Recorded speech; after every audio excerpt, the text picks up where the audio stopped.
Nobody talks about this, and when they do, they usually get it wrong.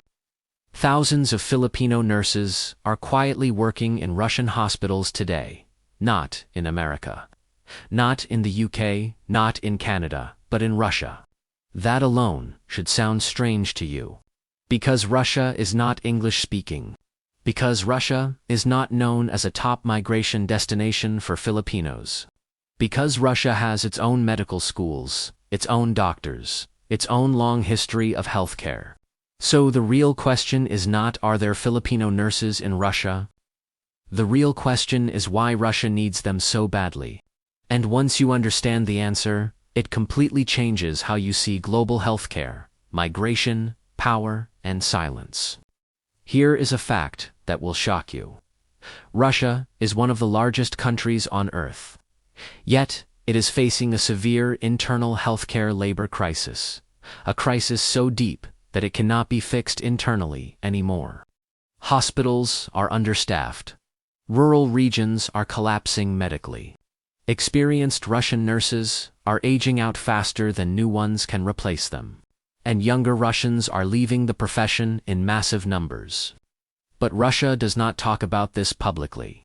Instead, something else happened quietly. Recruitment pipelines began opening. Agreements were signed without headlines.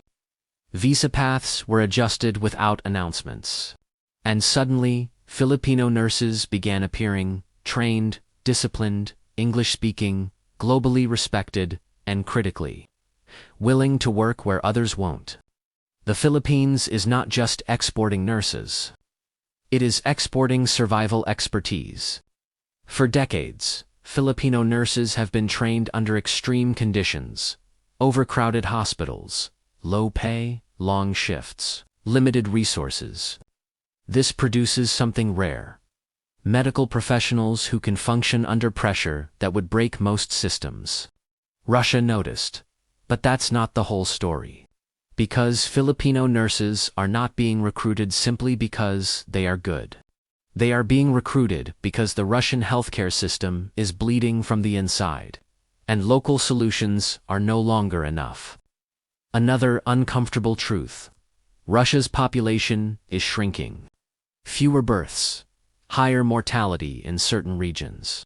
An aging population that requires more care, not less. This creates a dangerous imbalance: more patients, fewer caregivers. And when a system reaches that point, it looks outward. Now, here's where it gets even more surprising.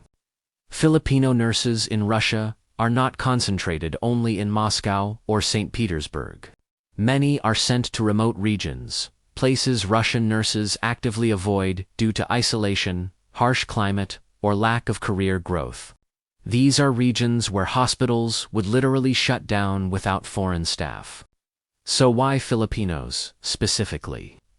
Because Filipino nurses already dominate global healthcare migration. They are in the Middle East. They are in Europe. They are in North America. They are trusted by governments and hospitals worldwide. And once one country proves they can rely on them, others follow. But Russia's case is different. This is not about luxury hospitals or high salaries. This is about system survival. Some Filipino nurses working in Russia report something unexpected: respect, more autonomy, and, in certain regions, faster career advancement than they would get elsewhere. That creates a quiet feedback loop. One nurse tells another, agencies notice. Recruitment expands, and suddenly, a country most Filipinos never considered becomes part of the migration map. But this migration is not without tension. Language barriers, cultural isolation, political complexity, and the reality of working inside a system under strain. Yet many stay, which leads to a deeper question most people are afraid to ask. What does it say about a country when it must rely on foreign nurses to keep its hospitals alive? And what does it say about the Philippines that its people are holding up healthcare systems across the world, while struggling at home? Because while Russia gains, the the Philippines loses something every time a nurse leaves. And that trade-off is where the real story begins. There is something deeply uncomfortable about how normal this has become. Hospitals in one country quietly surviving because professionals from another country keep showing up. Shift after shift, year after year. To understand why Filipino nurses fit so perfectly into Russia's gaps, you have to understand how the Philippines deliberately built itself into the world's nursing backbone. This did not happen by accident. Decades ago, the Philippine education system aligned its nursing curriculum with international standards. Not regional standards, not local standards. Global ones. Courses were designed to be portable. Clinical training emphasized adaptability. English was embedded not as an advantage, but as a requirement. The goal was simple, but brutal. If nurses cannot find opportunity at home, they must be employable everywhere, and they are. Filipino nurses are trained to function across cultures, hierarchies, and systems that change constantly. They are taught to document precisely, to follow protocol strictly, to remain calm when resources are missing. That combination is extremely rare. Now place that skill set inside Russia's current reality. Russia has excellent doctors, highly trained specialists, strong medical science traditions, but nursing is where the system cracks. Nursing in Russia has historically been undervalued. Lower status, lower pay. Limited upward mobility. Over time, this created a slow collapse. Experienced nurses retired. Young people avoided the profession. Workloads increased for those who stayed. Eventually, the system crossed a point where training more local nurses could not solve the immediate shortage. That is when foreign nurses stopped being optional and became necessary. Filipino nurses, unlike many others, come with a reputation Russian administrators already trust. They are known for consistency, work ethic, low turnover, patient-centered care. In a system under pressure, predictability becomes priceless. Another detail people rarely notice. Filipino nurses are used to hierarchical systems. They understand strict chains of command. They respect authority while still maintaining professional standards. That matters in countries where institutional structure is rigid. But there is a darker layer beneath this recruitment. Many Filipino nurses accept positions others reject because they are comparing not against Western salaries, but against what they earn back home. This is not greed. This is survival math. What looks like a modest wage in Russia can represent financial stability, remittances, education for siblings, or medical care for parents. So, when Russia opens doors quietly, people walk through them. But this movement creates tension inside the Philippines itself. Hospitals lose experienced staff. Training hospitals become revolving doors. New nurses graduate already planning to leave. The country trains for export while its own system struggles. And yet, the global demand keeps rising. Russia is not alone. But Russia's case is unique because it reveals something bigger. Healthcare is no longer purely national. It is globalized, competitive, and unequal. Countries with shrinking populations import care. Countries with surplus labor export it. And nurses are caught in the middle. Some Filipino nurses in Russia describe moments that feel unreal. Elderly patients speaking softly in Russian, trusting someone from a country they have never heard of with their lives. That trust is earned, not given. Which raises another uncomfortable truth. If Filipino nurses are essential in Russia today, what happens tomorrow when more countries start competing for the same workforce? Who wins that race? And who is left without care? Because once healthcare becomes a bidding war, the weakest systems always lose first. And that brings us to the forces that accelerated this trend faster than anyone expected. The acceleration did not come slowly. It came suddenly. And it came from pressure points most people never connect to healthcare. One of the biggest accelerators was demographics colliding with geopolitics. Russia's population decline is not just a statistic. It is a daily operational problem. Entire regions are aging faster than they can replace workers. Young professionals concentrate in big cities, leaving smaller towns medically exposed. When a hospital loses just 3 or 4 nurses in a rural area, entire wards become unsafe to operate. That is how fragile the balance is. Now add another layer. Sanctions, travel restrictions, and geopolitical isolation reduced Russia's access to some international labor markets. Western countries were no longer easy partners. Mobility pipelines tightened. So Russia looked toward countries that had existing medical migration infrastructure, neutral working relationships, and proven reliability. The Philippines checked every box. There is another factor people rarely mention. Filipino nurses are already trained to adapt to non-English medical environments. Despite English being their training language, many have worked in Saudi Arabia, Japan, Germany. Italy. Language adaptation is not new to them. So when Russian recruiters worried about language barriers, they found nurses who had already crossed that bridge multiple times. Many Filipino nurses entering Russia undergo intensive language immersion focused only on clinical use. Symptoms, instructions, emergencies. Not fluency for poetry, fluency for survival. That distinction matters. Another surprising truth. Russia does not only recruit young nurses, they actively prefer mid-career nurses. Why? Because mid-career nurses bring judgment, not just skill. They can handle unpredictable situations without supervision. They can mentor junior staff. This preference aligns perfectly with the Filipino workforce. Many nurses seek overseas work only after years of experience at home. So what looks like coincidence is actually structural alignment. But beneath this efficiency lies something uncomfortable. The Russian healthcare system is absorbing the experience capital of another country. Experience that took years, public funding, and emotional labor to build, now serving foreign patients. And this transfer is happening quietly, without public debate. Another pressure point pushed this further. The pandemic, COVID, exposed how thin the margins really were. Russian hospitals were overwhelmed. Nurse-to-patient ratios became dangerous. Burnout skyrocketed. Many local nurses left the profession permanently. That gap never closed. Instead of rebuilding slowly, administrators chose speed.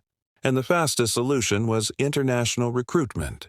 Filipino nurses arrived into systems already stretched, learning fast, adapting faster, carrying workloads others had already abandoned. Some described shifts where they covered twice the number of patients they were used to, in environments colder, lonelier, and stricter than anything before. And yet many stayed, not because it was easy, but because leaving meant starting again somewhere else with the same pressures. This reveals a hard truth about global nursing. Once you enter the international labor circuit, stability becomes rare. You move where demand is highest, not where life is easiest. And countries with demand learn quickly how to attract you. Russia began offering clearer contracts, more predictable schedules, faster credential recognition. Small advantages, but enough. Now ask yourself something important. If Russia can adapt this quickly to secure nurses, why can't the Philippines adapt to keep them? Because the issue is not skill, it is value. One system values nurses as essential infrastructure. Another treats them as export commodities. And until that imbalance is addressed, this pattern will repeat. But the story does not stop at hospitals. Because the presence of Filipino nurses in Russia is already reshaping local healthcare culture in subtle, invisible ways. And those changes are causing reactions. Some positive, some deeply uncomfortable. Change does not always announce itself loudly. Sometimes it shows up in routines. Russian hospitals that integrate Filipino nurses begin to change in ways administrators did not initially expect. Patient interaction shifts first. Filipino nurses are trained to be verbally reassuring, emotionally present, and patient-focused, even under pressure. In systems where care has traditionally been efficient but emotionally distant, this stands out immediately. Patients notice. Elderly patients linger longer during rounds. Families ask questions more freely. Trust builds faster. This creates tension. Not everyone welcomes change inside a stressed system. Some local staff see foreign nurses as a reminder of shortages that should never have existed. Others quietly worry about job displacement, even when vacancies remain unfilled. Cultural friction emerges in small ways. Different bedside manners, different communication styles, different assumptions about authority and teamwork. But over time, something interesting happens. Workflows adapt. Filipino nurses often document more thoroughly. They double-check medication protocols. They escalate concerns earlier. This forces entire teams to adjust their habits, not because of policy, but because safety demands it. This is where resistance softens, because when patient outcomes improve, arguments lose strength. Yet the adaptation is not one-sided. Filipino nurses also adjust, sometimes painfully. They learn to communicate through limited shared language. They adapt to colder environments, both literal and emotional. They navigate systems where flexibility is limited and rules are strict. And they do this while carrying isolation. Many work far from cities. Social circles are small. Community support is thin. This is rarely shown in recruitment brochures. Another detail almost never discussed. Some Filipino nurses in Russia report being placed into roles with responsibilities closer to senior nursing positions than their contracts initially suggest. This is not exploitation in every case, but it reflects urgency. When systems are stretched, scope creeps, and experienced nurses become pillars holding multiple layers together. This is where the moral complexity deepens. Because on one hand, Filipino nurses gain experience, income, and opportunity. On the other, they absorb stress meant to be distributed across a stronger workforce. And the system stabilizes, not because it healed, but because someone else carried the weight. This creates dependency. Hospitals begin planning staffing around foreign availability. Training pipelines adjust expectations. Short-term fixes become long-term structure. At that point, reversing course becomes difficult. Another subtle shift occurs outside hospital walls. Local communities begin associating quality care with foreign professionals. That perception matters. It reshapes trust in institutions. It alters how professions are valued internally. And once perception shifts, policy eventually follows. This is why Russia's use of Filipino nurses is not a temporary patch. It is becoming embedded. But embedding foreign labor into essential services comes with risks. What happens if geopolitical tensions rise? What happens if migration pipelines slow? What happens if another country offers better terms? Systems built on external labor are fragile, and fragility always reveals itself during crisis, which leads to a question that few policymakers want to answer. Is Russia solving a nursing shortage or postponing a reckoning? Because every imported solution delays internal reform, and delayed reform always comes at a cost. But that cost is not paid immediately. It accumulates quietly. And the bill always arrives when options are few. The bill begins to show itself not in numbers, but in silence. Silence from training institutions. Silence from young people who no longer see nursing as a future inside their own country. Silence from systems that learn to function without fixing their foundations. Russia's reliance on Filipino nurses slowly changes incentives. Why raise local nursing wages aggressively if vacancies can be filled externally? Why overhaul working conditions if international recruitment is faster? Why invest politically in reform when the system still operates? These questions are uncomfortable, so they remain unanswered. But the consequences surface elsewhere. Local nursing schools struggle with enrollment. Graduates migrate towards cities or leave healthcare entirely. The profession's prestige erodes. This creates a feedback loop. The weaker the local pipeline becomes, the stronger the dependence on foreign labor grows. And Filipino nurses feel this pressure directly. They are no longer just workers. They become stabilizers. Hospitals schedule shifts, assuming they will not leave suddenly. Managers rely on their adaptability during emergencies. Entire wards quietly depend on them. That kind of dependence creates expectations, often unspoken.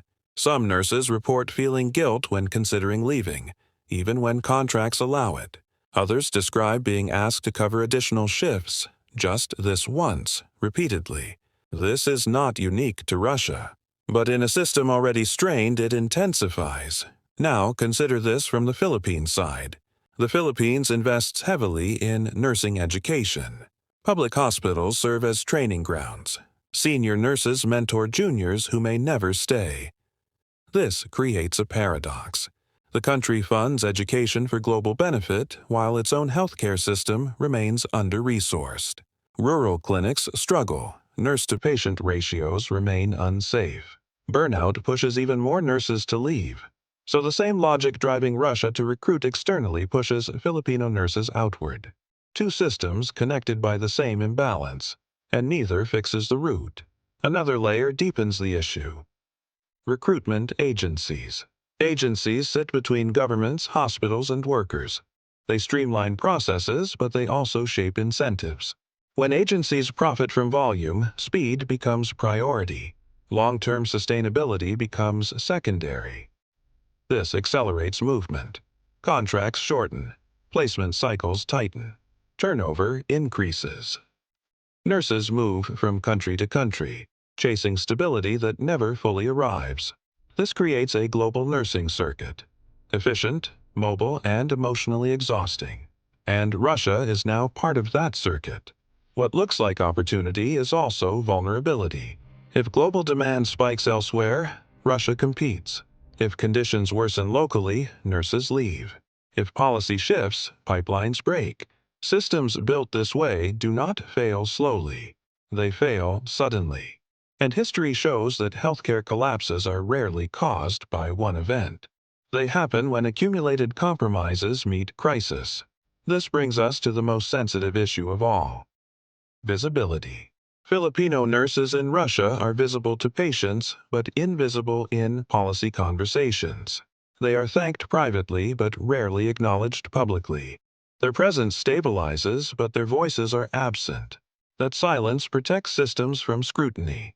Because once you acknowledge dependence, you invite accountability. And accountability forces change.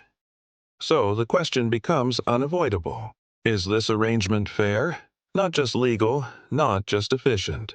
Fair, because fairness determines whether systems endure or fracture under pressure. And that question does not belong to governments alone. It belongs to the nurses themselves. And some of them are starting to answer it. Some answers begin quietly, almost invisibly. A nurse declining a contract extension.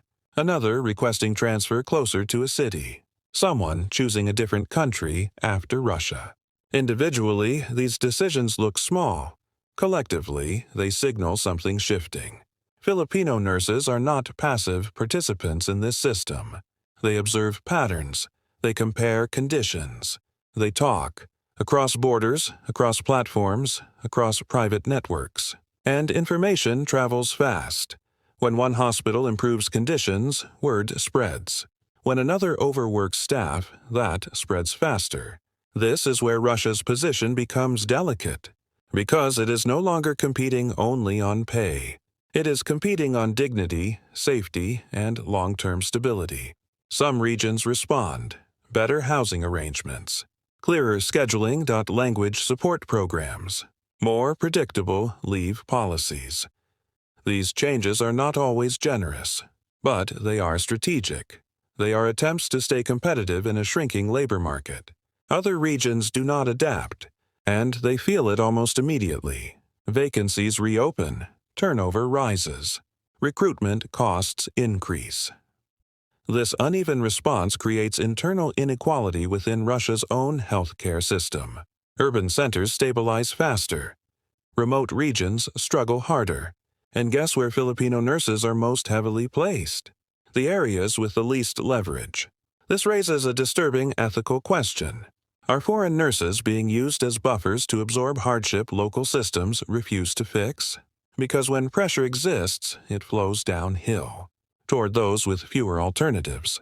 Another reality complicates this further. Many Filipino nurses carry obligations beyond themselves. Families depend on remittances. Younger siblings depend on school fees. Parents depend on medical support. This reduces flexibility. Leaving a job is not just personal. It is financial risk for an entire household. So endurance becomes strategy. This endurance is often praised as resilience. But resilience, when overused, becomes exploitation. And systems learn quickly how much pressure resilience can absorb. Now, zoom out. What you are witnessing is not just Russia and the Philippines. It is a global healthcare imbalance. Countries with aging populations pull labor inward. Countries with young populations push labor outward. Nurses sit at the intersection. And the flow keeps increasing. Japan, Germany, the UK, Middle Eastern states. Now Russia, different politics. Same demand. The shocking part is this. If every country recruiting Filipino nurses suddenly stopped tomorrow, global healthcare would destabilize. That is how central this workforce has become. Yet the Philippines remain structurally dependent on exporting care. This dependency shapes policy decisions quietly. Training capacity expands without retention strategy. Hospitals normalize turnover. Young nurses plan exits before graduation. The system adjusts to loss instead of preventing it. Which brings us back to Russia. Russia did not create this system, but it is now benefiting from it. And benefits come with responsibility, whether acknowledged or not. The next question is not whether Filipino nurses will continue coming, they will. The real question is what happens when they begin demanding more, collectively. Because individual endurance stabilizes systems, collective action reshapes them. And signs of that shift are already appearing. Not loudly, not publicly, but unmistakably. The shift does not look like protest. It looks like preference. Nurses choosing one region over another, one contract over a similar one country instead of the next. This is how leverage appears in global labor markets. Not through confrontation, but through choice. Filipino nurses are becoming more selective. They compare patient ratios, housing quality language support, respect from management, exit flexibility. And when those conditions are missing, they quietly move on. For Russia, this creates a new vulnerability. The system was built assuming availability. It now faces competition. Other countries are learning from each other. Recruitment terms evolve. Retention strategies sharpen. Russia must now ask a question it avoided before. How do you retain foreign professionals in a system designed around temporary solutions? Because temporary solutions do not inspire loyalty. Another pressure point emerges here: integration. Many Filipino nurses do not plan to settle permanently in Russia. Citizenship pathways are limited. Family reunification is difficult. Cultural distance remains wide. So time horizons shorten. Work, save, move. This transient pattern increases instability. Hospitals must retrain constantly. Team cohesion resets. Institutional memory thins. That cost is invisible on balance sheets until something breaks. Some administrators recognize this. They begin experimenting. Longer contracts, clear promotion ladders, expanded roles tied to certification. Small shifts, but meaningful. Others resist. They treat turnover as inevitable. Those facilities become revolving doors, and nurses remember.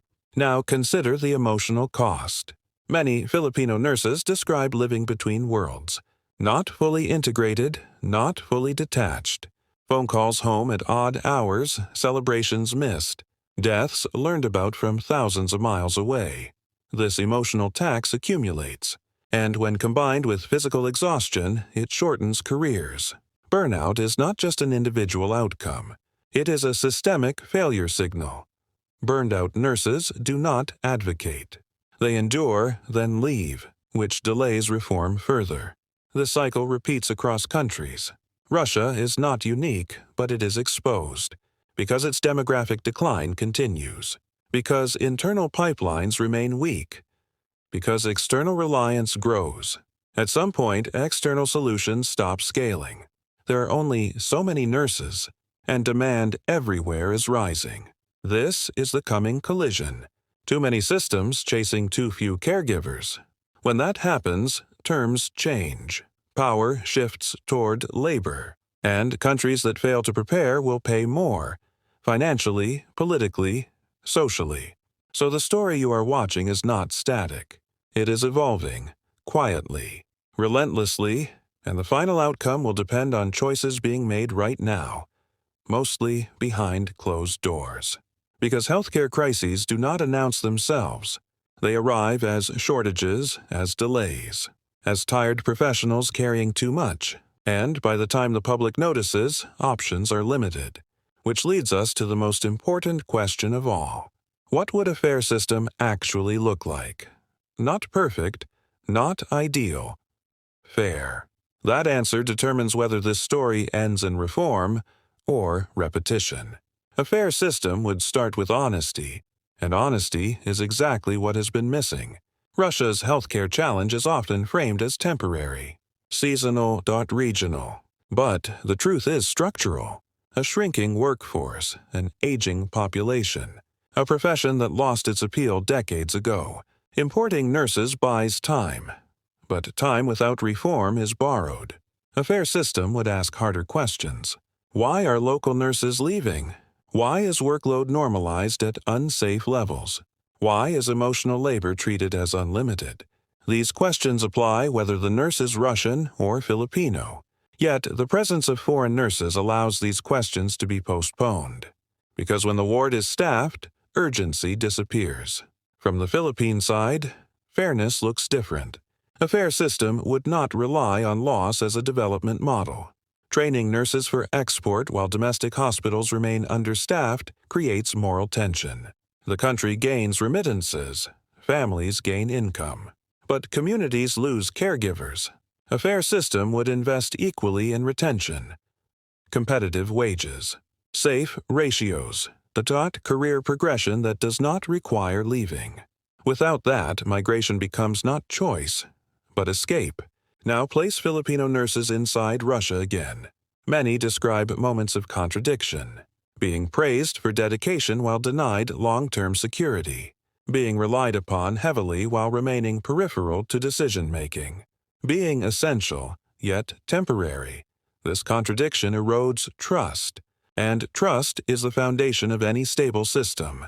Some nurses begin asking quiet questions. What happens if I get sick here? What happens if policies change suddenly? What happens if borders close? These are not hypothetical concerns.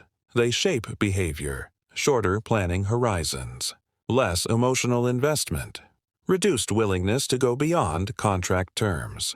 This is rational self-protection.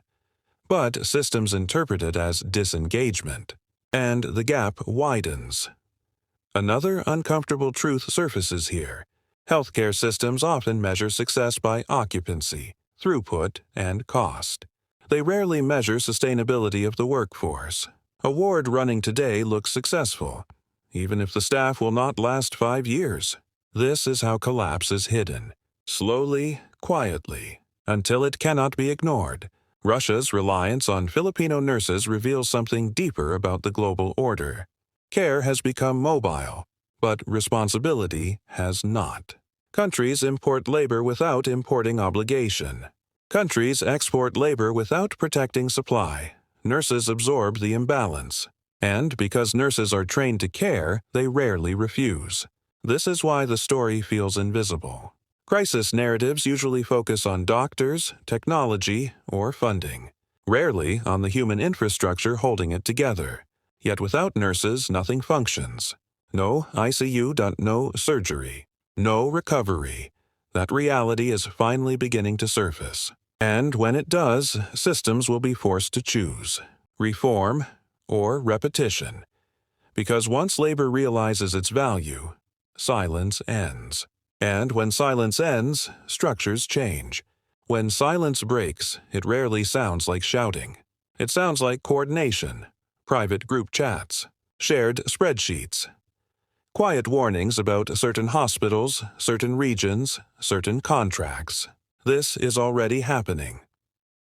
Filipino nurses are building informal intelligence networks that operate faster than official channels.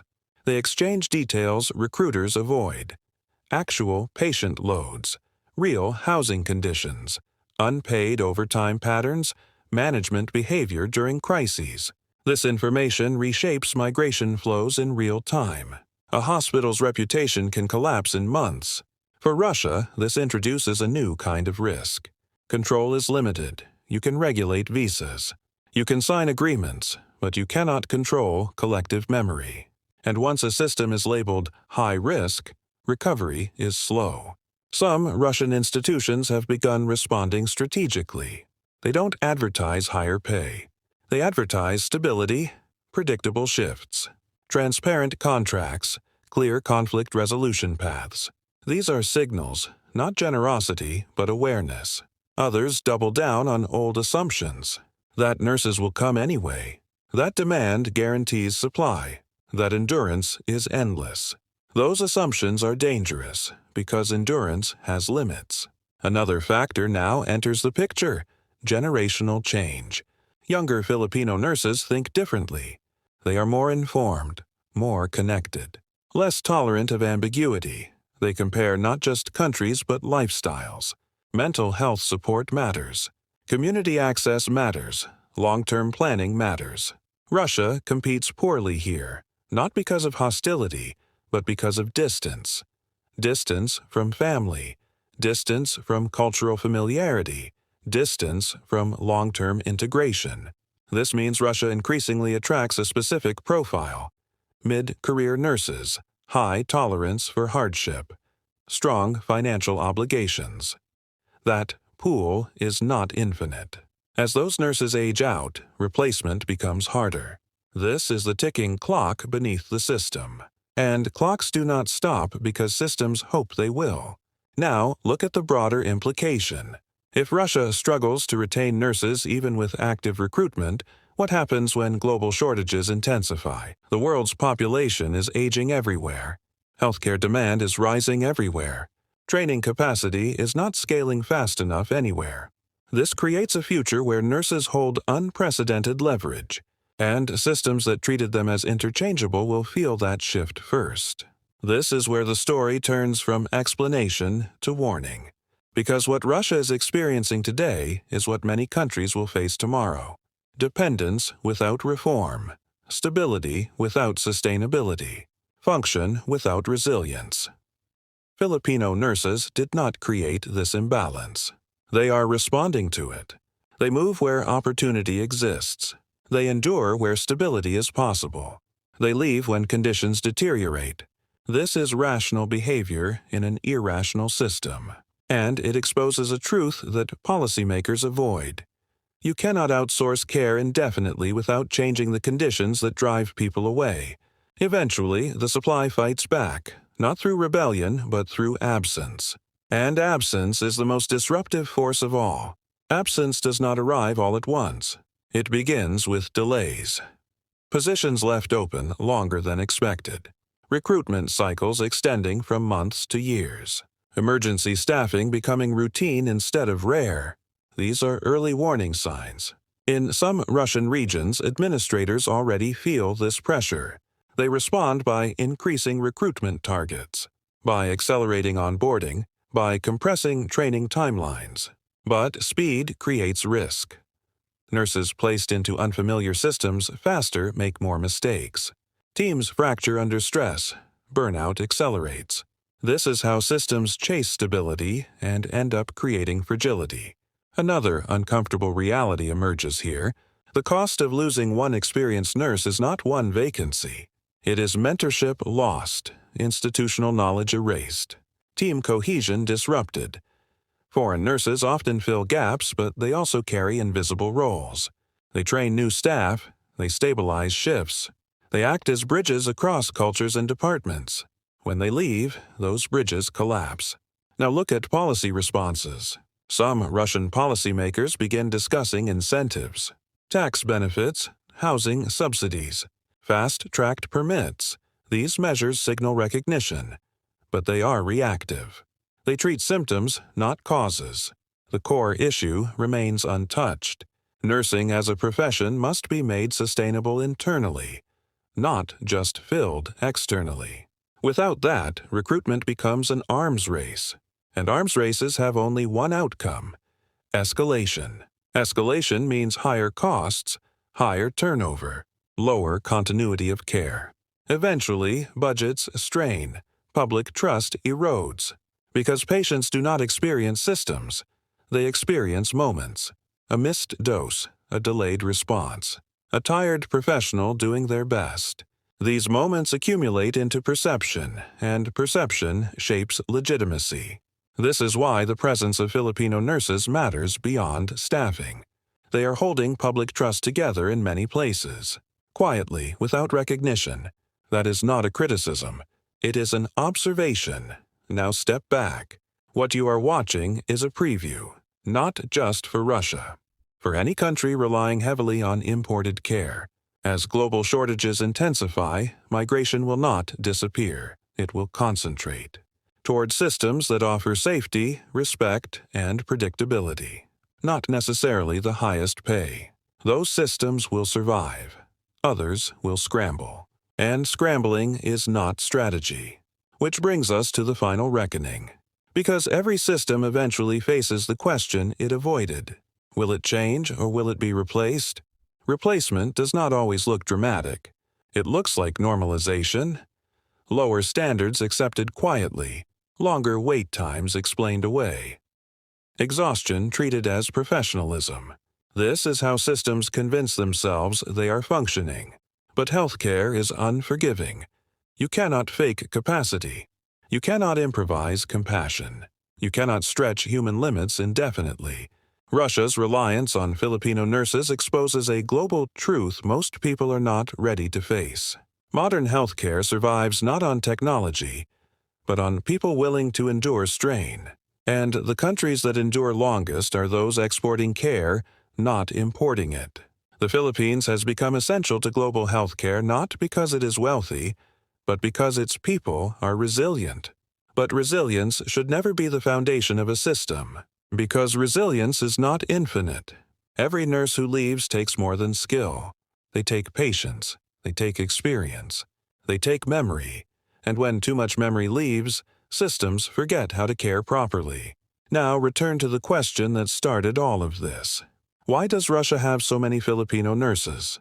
Not because of generosity, not because of coincidence, not because of culture, but because two fragile systems intersected. One system could not retain its caregivers. The other could not keep its caregivers at home. That intersection created opportunity, but opportunity without reform becomes dependency. And dependency always shifts power, eventually. Filipino nurses are no longer invisible. Their movement patterns are studied. Their choices matter. Their absence is felt. And the next phase of this story will not be written by policy alone. It will be written by decisions made in break rooms, in group chats, in late-night phone calls home. Those decisions will determine which systems survive intact and which fracture under pressure. Because care is not a resource you can endlessly import. It is a relationship, and relationships demand balance. Remember this.